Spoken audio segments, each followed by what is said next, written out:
We need to start raising debt, buy Bitcoin. And when the price of Bitcoin goes up, we have more collateral. We can raise more debt and buy more Bitcoin, which is because Bitcoin never goes down. But what's crazy about this, and this stat blew my mind, that $86 billion this year has been raised for that purpose alone by companies to raise debt just to buy Bitcoin.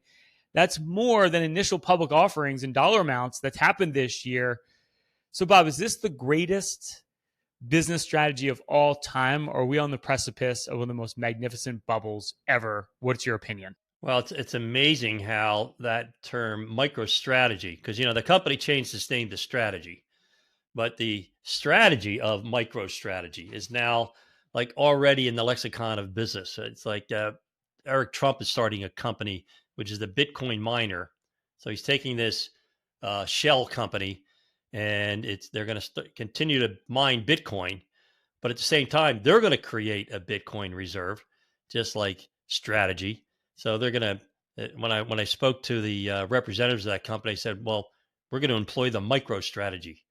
Like, oh, so that's now a known strategy, right? You issue zero coupon debt or any debt you can, or get any fool to, lend you money. And then you go in and buy Bitcoin every day as you're mining Bitcoin at the same time. Yeah. And this is a company started by a guy named Michael Saylor, who the SEC back in 2000, when the dot-com bubble burst, admitted creating false information or accounting information for their company.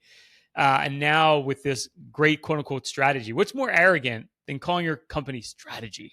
Yeah. Right. Like it's so, Chris, do you think this ends bad, or is this the future of finance? And we need to, Payne Capital needs to get on the boat. We could be called Payne Capital Strategy if we deploy this and we make, millions. I think we can make millions. What do you think? I mean, I don't think there's anything wrong with this. Like I think about like what happened in 2008, during the subprime mortgage crisis, where major companies were leveraging their balance sheets like 3-1? 35 to 1. 35 to 1. I mean, this could not go sideways at all. I mean, we've never seen Bitcoin drop, right? I mean, it's been consistent all the way through. A great hedge against inflation. Well, we've had huge drops in it, right? I mean, that's the problem. And this kind of reminds me, Bob, remember you and I were driving around in the years 2007, right? And there were all these vacant developments that had just been built and nobody was moving into them. Meanwhile, Wall Street was making billions in real estate. And what was happening is people were buying developments, buying homes. The price would go up.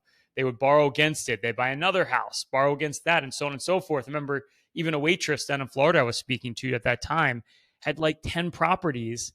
So is this something similar to that? Just a wild bubble like we've seen many, many times on Wall Street? Or are we really in a new era? Well, it appears to me to be a momentum trade, speculative bubble. But I'm not even thinking about Bitcoin anymore because now I'm all focused on stablecoin. Much better name. Sounds better.